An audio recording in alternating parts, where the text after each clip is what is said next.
এখন আর বেশি দেরি না করে আপনাদের জানিয়ে দেবো আজকে নাজিরপুর মার্কেটে পটলের কি দাম চলছে। তার আগে আপনাদের জানাবো যে আজকে নাজিরপুর মার্কেটে খুব একটা ভালো কিন্তু আমদানি দেখতে পাচ্ছি না, যেটা পটলের। আশা করা যাচ্ছে এর আজকে খুব একটা ভালো আমদানি হবে না, কারণ যেভাবে লাগাতার বৃষ্টি লেগেছিল সেটা পটলের জমিতে অনেক ক্ষয়ক্ষতি হয়ে গেছে, যেখানে ফুল জালি দাঁড়াচ্ছে না, যেই কারণে আমদানিটা কম। তো দেখুন ফ্রেন্ড, বেশি বকবো না, জানিয়ে দেবো যে কোয়ালিটি কেমন রয়েছে, সাইজ কেমন রয়েছে। সাইজে যদি সব ধরনের সাইজ দেখতে পাবেন, ছোটো থেকে মিডিয়াম থেকে বড় থেকে সব ধরনের সাইজ রয়েছে। একেবারে তরতাজা, এই কিছুক্ষণ আগে পটলটা তুলে তারপরে নিয়ে এসেছে, কোনো বাসি পটল কিন্তু দেখতে পারবেন না।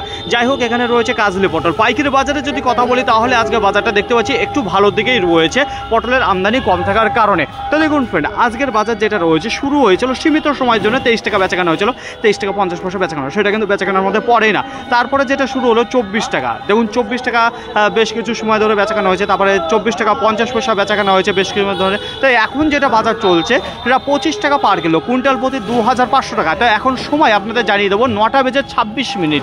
তো এই টাইমে চলছে 25 টাকা পার কিলো এই যে সেই কাজলি পটল। তো আজকে দেখা যাচ্ছে পটলের বাজারটা একটু ভালো দিকে রয়েছে, আর টান টান বাজার যাবে আশা করা যাচ্ছে এরকম আমদানিটা থাকলে আজকে নাজিরপুর মার্কেটে।